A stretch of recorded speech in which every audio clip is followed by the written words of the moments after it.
Hello chess friends and welcome to your Art of Chess channel and welcome back to our Catalan opening studies. So in this studies we'll see this beautiful opening from white's and from black's perspective, and today we are starting our mini series about the closed Catalan. And the closed Catalan is an approach by black in which black doesn't want to take out the pawn on c4 immediately, goes rather into a more positional battle, into a more positional struggle.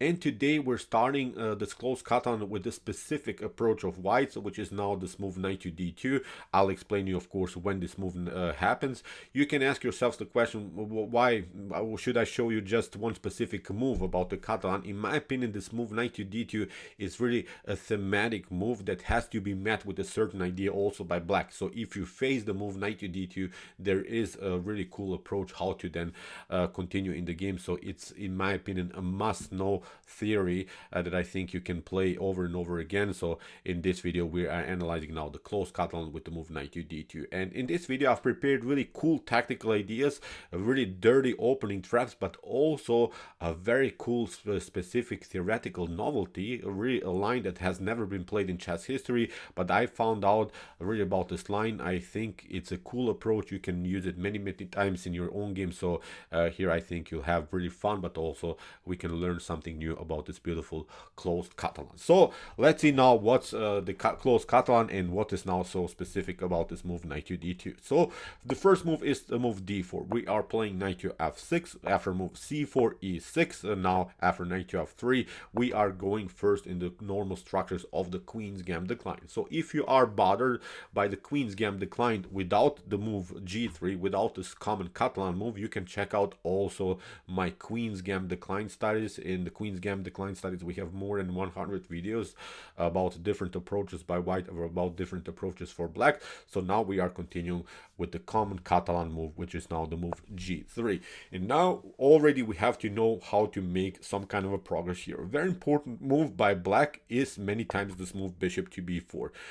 The idea about this move bishop to b4 is not to trade off the bishop for anything. It's just an idea to slow down the pace of the game, to slow down the pace of the development of white. So white can now play many ideas: bishop to d2, knight to c3, or knight to d2. So now we are analyzing this move knight to d2, which is in my opinion a specific really thematic move, which does many things, but also it does many things also in black's favor. In my opinion, when you play the move knight to d2, look at this bishop on c1 is paralyzed. It's blocked out by its own knight, and notice the knight on d2 is not on a natural square. The natural square for the knight would be the square c3. When the knight is on c3, it has a great control of the b5 square, and we have talked about also in our introduction video that actually the idea of the Catalan from black's perspective is to many times to recapture the pawn on c4 and then to support it here with b5. So our goal is d takes c4 with b5. Many times when you play b5, of course this long diagonal gets liberated, but actually in many occasions this b5 move is perfectly fine for black. So we are searching for our b5 opportunity. So we want to play first d takes c4 and then we want to play b5. Notice when the knight is on c3 that the knight is controlling b5, but now when the knight is on d2, it's of course not the optimal square for the knight. It's of course not the square that we wanted to have for a knight. So you see now with this move bishop to b4 that we played in the first place, we really slowed down a little bit the pace of white's development here on the queen side. So I think it's a common idea of the closed Catalan. As I said, white has opportunities to play knight to c3. Bishop to d2 is also cool. We'll do that also in the continuation of our closed Catalan setups. But now, as I said, the move knight from b to d2 is, in my opinion, not the best of approaches. I have to say it. I myself don't like this line for white, especially because now of this specific continuation. So now we castle. We first secure the king by castling, so nothing dramatic is going on. So after move bishop to g2, normal development. Now it's very important to go into this line, d takes c4. This is my recommendation because, as we said, notice the knight is not on c3. Now the positional threat is to play the move b5. This move b5 after knight to e5 can always be met with knight to d5. So we are not endangered by this ideas of white. Okay, this can come many times as a tactical possibility, but now, as I said, the b5 move is now our goal, to keep simply an extra pawn. And this is almost like in the open Catalan. In the open Catalan, we play this early d takes c4 without playing bishop to b4. Now in the closed Catalan, we delay this move. Now d takes c4 is a beautiful opportunity, and basically there are now many choices what white can do. So let's analyze a couple of them. So if you face this move a3, if you face the move a3, you have to now, I think, pick up the knight immediately on d2. This is my recommendation. If you play something else, if you step back, for instance, on a5, white will simply castle, and now you can play something like bishop to d7. Maybe you're trying to get somehow here the bishop into the game. You're trying maybe to compete against the light bishop on g2. Look at this, knight to c4 is going to happen. You have to now step back, bishop to b6, and now with a4, a5, I think this is not a good game here for black. Even if you play something else, you could of course play even the move c3, which makes really sense at the beginning, but now we play knight to c4 here from white's perspective. You can pick up the pawn, bishop to b2, again you step back, but now again with a4, a5, I think black is facing many tactical and positional problems. Although black is up a pawn here, but it doesn't matter, I think. Look at this. This bishop is finally coming into the game. This knight will get developed in the center of the board. This bishop is crossing all over the board. The rook will come on the b file, on the c file. Too many really opportunities just for white in this particular continuation. So as I said, this is something that I would not recommend you. So if your opponent plays the move a3, if you get challenged, don't retreat with the bishop anymore. You play the move bishop to b4 in order to create some kind of an opportunity. Now it's time to simply give up the bishop for a knight. After bishop to d2, notice now that the knight is not controlling anymore the square e4. This is now very important. Now our main goal is to play bishop to d7, bishop to c6, and control the e4 square. Although white has a dominant position in the center of the board, has this 2 versus 1 pawn majority in the center of the board, it's not so easy for white to advance the pawn to e4. White's strategic goal is to play e4. But in my opinion, it's not working anymore, because look at this. After something like bishop to d7, rook to c1 would probably be white's continuation. Now we just developed the bishop on c6. We are trying to compete against the light square bishop. And there is a beautiful game played by Hikaru Nakamura against Magnus Carlsen, in which here rook to c4 was played, bishop to d5, rook to c1, and now we play h6, not allowing bishop to g5, because our knight is controlling the e4 square. We are not allowing e4. E4. It's simply a battle for this square. Look at this. All of our pieces are simply coordinated towards the defense of this beautiful square e4. Kingside castling. Now Magnus simply developed the knight. E3, A5, and now after move A4, notice that Magnus had here really a nice grip on light squares, which was very incredible. And actually the game ended in a draw. So I really don't want to show you now the whole game, but I think it's a decent position here for black, especially because of the competition of the light square bishop. So whenever the knight moves, we'll simply trade it off for the bishop on g2, and basically white's attack has splashed.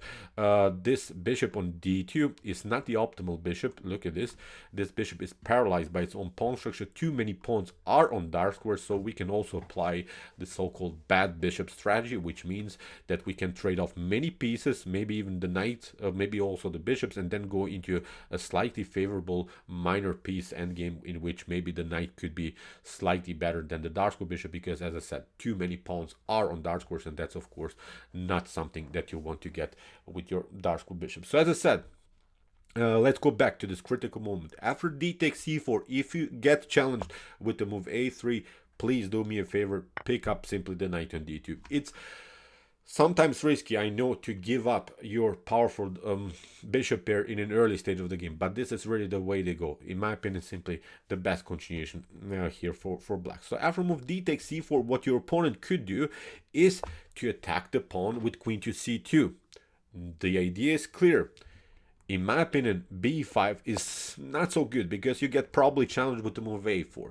There is a better approach. Now, in my opinion here, a very nice idea is to play a5, simply fixing the bishop here on b4. If you get challenged now with a3, we can now play bishop to d2, again with the same approach. After bishop to d2, we can play again bishop to c6, bishop to d7, bishop to c6, or bishop to b5 is immediately opportunity, because after knight to e5 we have also knight to d5, or rook to a6 is also a solid approach. The rook gets out of the attack, supports also the a5 pawn. So in my opinion, again, a solid game here for black. So after move queen to c2 and a5 that we play, your opponent could maybe, of course, try now queen to c4 immediately, but now the queen gets exposed. That's, I think, the downside about this line. With b6 and bishop to a6, we're continuing the pressure. Of course, a3 could happen, but now we retreat. We don't have to battle anymore for the e4 square, because now we have a great activity and we will get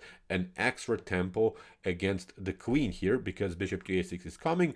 Your opponent can maybe try this one, but as we said, we play rook to a7, bishop to a6, and we have still a great control of the c6. If your opponent wants to play knight to c6, okay, he can do so. We will trade it off, and in the next couple of moves, we can also maybe attack them, simply take out the knight on e5, because creating also double pawn structure maybe could be also a good continuation here for black. So as I said, this move, after d takes c4, this move queen to c2 is perfectly fine. White will eventually get this pawn back, but the queen gets a little bit exposed, so we have extra time to develop, we have extra time to attack the queen. So what the other opportunity after d takes c4 can be is also this idea, queen to a4, hitting the bishop, also indirectly hitting, of course, the pawn on c4. But again, nothing spectacular. I think we can play knight to c6 after a3, again with the same method, bishop to d2, bishop takes d2, and now with queen to d5, actually we can cement the position. Knight to e5 is of course not working, the bishop is hanging, so first kingside castling has to be played in order to prepare now the move knight to e5. But actually, look at this, b5 is here even an opportunity, kicking away the queen, and actually with bishop to b7 we are solving every positional problem now in the continuation of the game. A b5 is the main goal. As I said in the beginning of the video, please search for the b5 move. If it is possible in a good way, do it. Really, it's a thematic move that fixes simply the structure here. Now we have again a great grip on light course. Your opponent will probably try maybe this kind of an idea, knight to e5, but now we play knight to e4, simply covering this long diagonal. F3 is of course not possible, you get lost, you lose it here, the pawn on d4. So as I said, we will simply trade off the pieces after a couple moves, and here black should be much better. So in my opinion, as I said, after d takes c4, queen to c2, queen to a4, we have seen our great methods. Also, one opportunity is to simply kingside castle. It's also a decent method, because black wants to pardon me, white wants to now simply grab the pawn with the knight, because now the knight is not pinned anymore by the bishop. But we should not be worried. Now b5 is again a beautiful motif, because if now knight to e5 happens, we have now even the opportunity to play knight to d5, or even c6 is here an opportunity, because after knight to c6, knight takes c6, bishop to c6, we can get out of this mess, and rook to b8 solves again, I think, every positional problem. We have here a beautiful 3 versus 2 pawn majority on the queen side. So in my opinion, the attack by white is splashed. White actually wants to have many pieces on this long diagonal for the light square bishop. Now the bishop came into the game, and it's not doing anything anymore. I think we can agree. So look at this, bishop is on c6, it has to retreat again on g2, and every piece of black is out of the range of the bishop, so nothing spectacular anymore in this position for white. There is only one game in the database that I found in which black destroyed here white. It was a game played by Tkachiev against Gandarud, so not a good game here by white. So as I said, after move b5, your opponent could try knight to e5, But also knight to d5 is here an opportunity. In my opinion, I like more even this line because it gives me here the opportunity to play the move c3. And in one game that I played, my opponent tried now the move b3. There are, of course, again, other methods. Your opponent can maybe try to move a3, but now we challenge simply the knight, again, with the move d6. Or what he could play is also the move a4, but we should not be bothered. Again, c6 is working. If your opponent is trying maybe some ideas of knight to e4, we can always kick away the knight. And there is a beautiful gameplay by Vishy Anand against Hare Krishna, where Anand really destroyed Hare Krishna in this particular line with the move f6. Nothing spectacular here for white. White needs to step back. Anand simply supported here. b3 was happened. C takes b3, queen to b3, and now bishop to a6. Again, I think white's attack has splashed. Black has a good activity with the minor pieces. That's, I think, the most important thing. Has a great grip on light squares. The light square bishop is so far paralyzed by its own knight, so it's not the optimal thing that you want to get in the Catalan. So as I said, Anand destroyed here really Hare Krishna in this particular game. Here already the evaluation is in in black's favor. So as I said, in one of my games, instead of this moves a4 and similar stuff, my opponent tried b3, and now comes very great theoretical novelty that I wanted to introduce to you. It's a move that has never been played before, and I was really surprised why never someone played the move knight to c3. Knight to c3, in my opinion, makes really sense, and this is now the dirty part. There are so many cool opening traps that I wanted to show you now after this continuation. After move knight to c3, the game becomes really spectacular. First of all, what we have to notice, the queen is attacked, and the queen has to keep the protection of the pawn on e2. That's now the most important thing here to notice. There are also lines of with bishop to c3, but this move bishop to c3 leads into complications. After b takes c4, you're giving up here even the rook from white's perspective, but now just in order to have this move c takes d5, and here, believe me or not, white has here really great chances. It's not so easy for black to play the game. You have to play now something like e takes d5, but now the queen is coming into the game, and after bishop to d4 there is now a very pervert line with knight to f7. After king to f7, bishop to d5, and this is really a wild stockfish game that you can play. I think, in my opinion, I'm not recommending you here for to do this because I think the game could be really too complicated here for both sides. So after move knight to c3, as I said, instead of bishop to c3, I like more this idea knight to c3. And in one of my games, my opponent tried now to move queen to e1, but now comes again the dirty part. We can't sacrifice the rook on a8. And in the game, my opponent tried bishop to a8. It was just a stupid blitz game, but still I wanted to show how really dirty this game can be. Now we pick up the knight, and we have now ideas of knight to e2 and also to attack the rook on a1. So my opponent tried e4. I tried again queen to h5 with the same idea to play knight to e2. In the continuation, b takes c3 was played, but now knight to e2. My opponent stepped back here to h1, and now after bishop to d2, we have even this stunning queen to f3, a beautiful checkmate. Of course, your opponent doesn't have to play necessarily these lines. After move queen to d4, actually the trap is here bishop to a8. White should never take out the rook. White has to make progress with knight from d to f3, and actually we can stay here with queen to e4. There's not so much that can be done, even if knight to h4 happens here, attacking the queen again. We play this idea, knight to e2, king to h1. Again, we can also pick up the bishop. Look at this, also the queen is hanging, so it's also a line that's not working. For instance, if you play knight from e to f3 instead of knight from d to f3, it's again queen to f6. Solves every positional problem, I think, in the game. We can also stay on this diagonal where we hit the rook. Your opponent could try maybe bishop to b2, but again, knight to e2, look at this, queen to e2, bishop to b2. If he tries even knight to e5, we can trade off more pieces. he can pick up now here the rook, but there is also this stunning trap with bishop to c3. The game is basically over here for white. Knight to c6, we pick up the knight. Bishop to c6, we can also pick up this one, and here after rook to a1, look at this, we have so many beautiful pawns extra here for black, so it's game over, I think, here for white. So as I said, after move queen to d4, knight from e to f3, we play queen to f6, and we have solved every positional problem. But okay, let's go back. The most important thing, we play first bishop to b4, after move knight to d2, kingside castling, bishop to g2, and now d takes c4.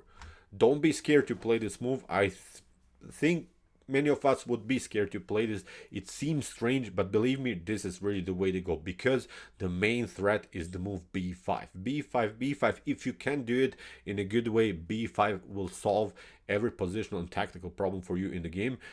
As we said, if we get challenged, don't be scared. Get rid of the key defender of the square e4.